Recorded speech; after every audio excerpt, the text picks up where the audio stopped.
And let's talk with Texas Rangers manager Bruce Bochy. Good afternoon, sir.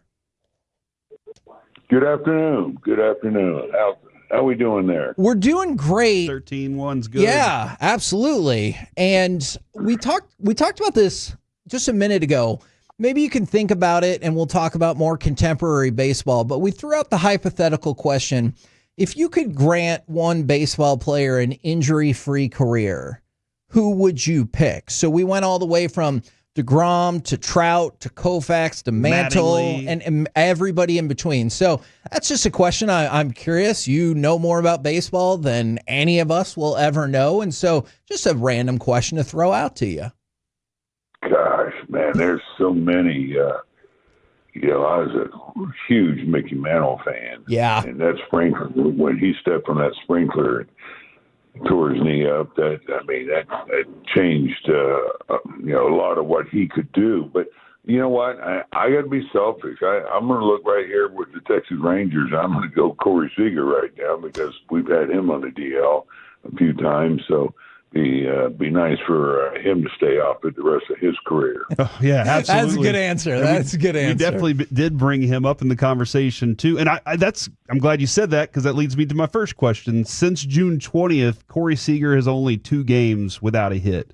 In the month of July, he's already hit, and got a hit in almost every game. 3 home runs, 8 runs scored. Is it fair to say that we're seeing Cory Seager, the one we all know, coming back right now?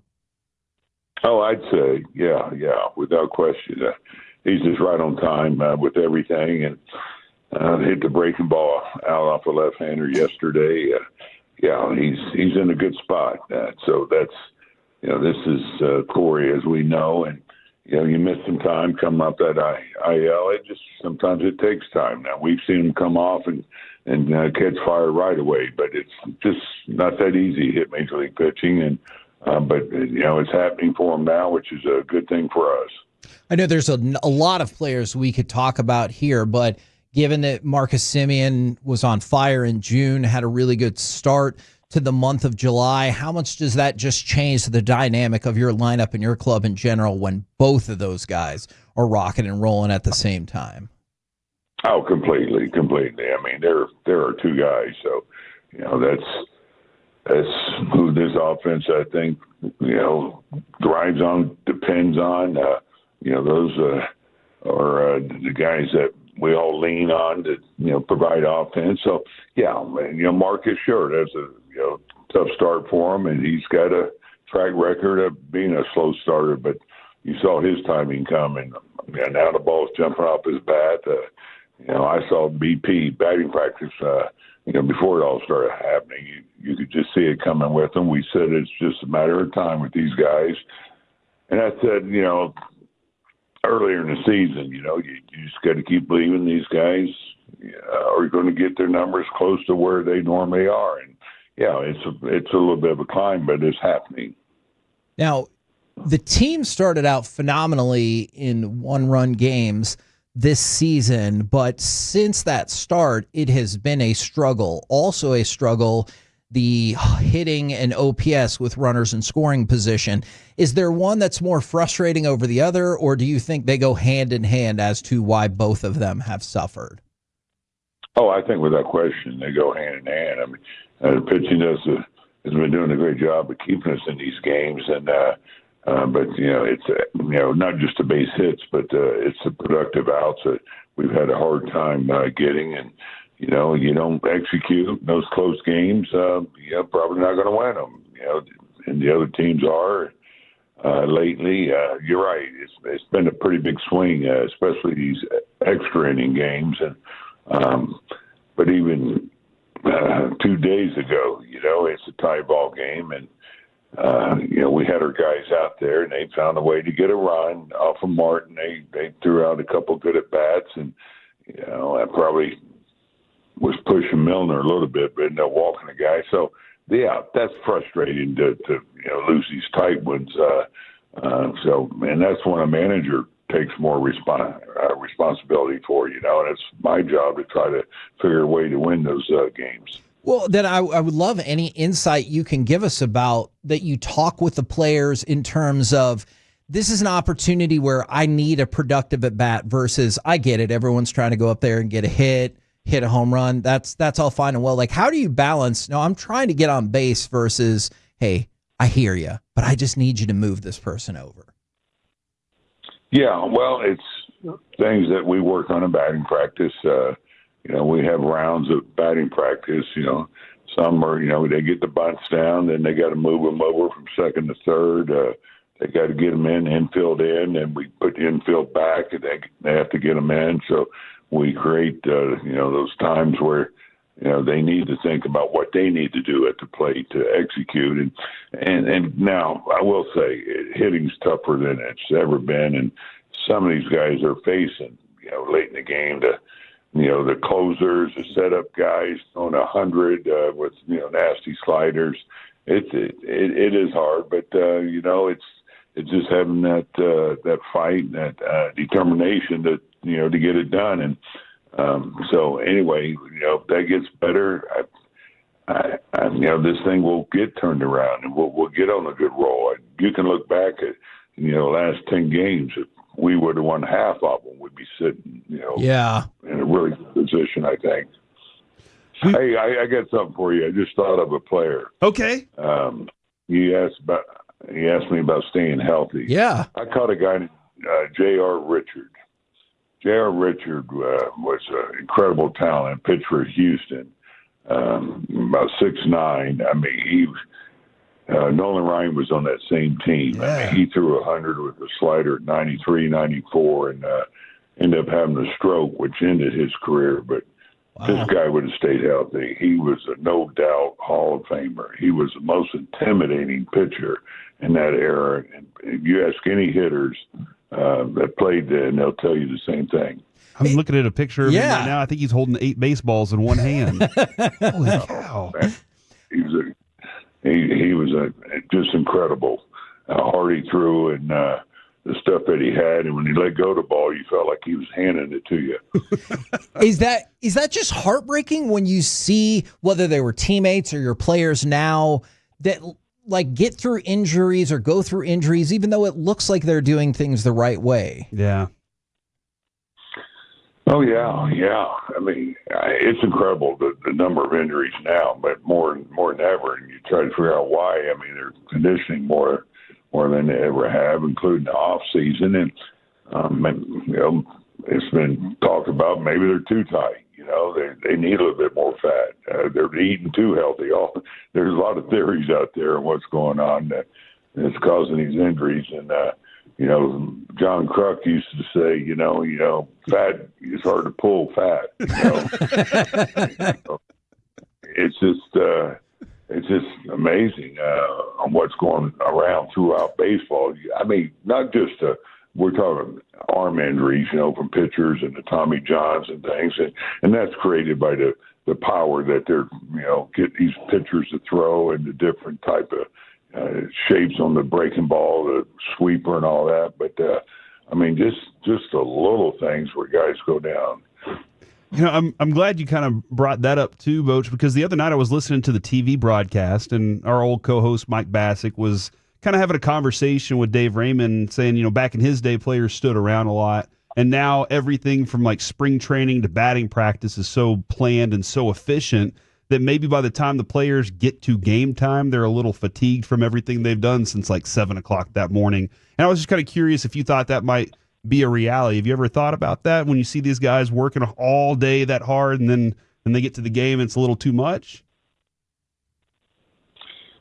Yeah, we have looked at that. Okay. How we can lighten the load on these guys, or at the same time though, you don't want them sitting around too much. Yeah.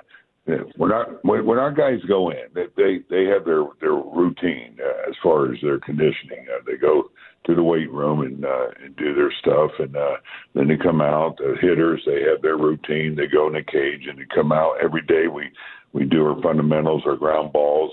Outfield does their thing, but we don't keep them out there standing, shagging, trying to get them off their legs. And I tell you what, the stuff that they have in that training room, I mean, the machines and gadgets and stuff. I mean, these guys, get taken care of, and but still, it's still happening, and every team is saying the same thing we are, though. With these injuries, these obliques. I mean, when I played, that was a rare deal. I mean, it was. I mean, maybe every couple of years, somebody you heard about it.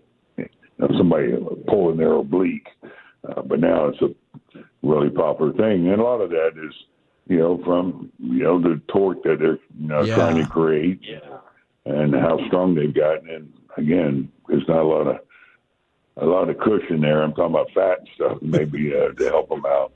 Maybe a little bit more of that. I'll give them some tips. Don't worry. We were also. I was listening to Will Clark, and he was telling a story about trying to help out a current player in San Francisco and with his defense, and that player didn't show up.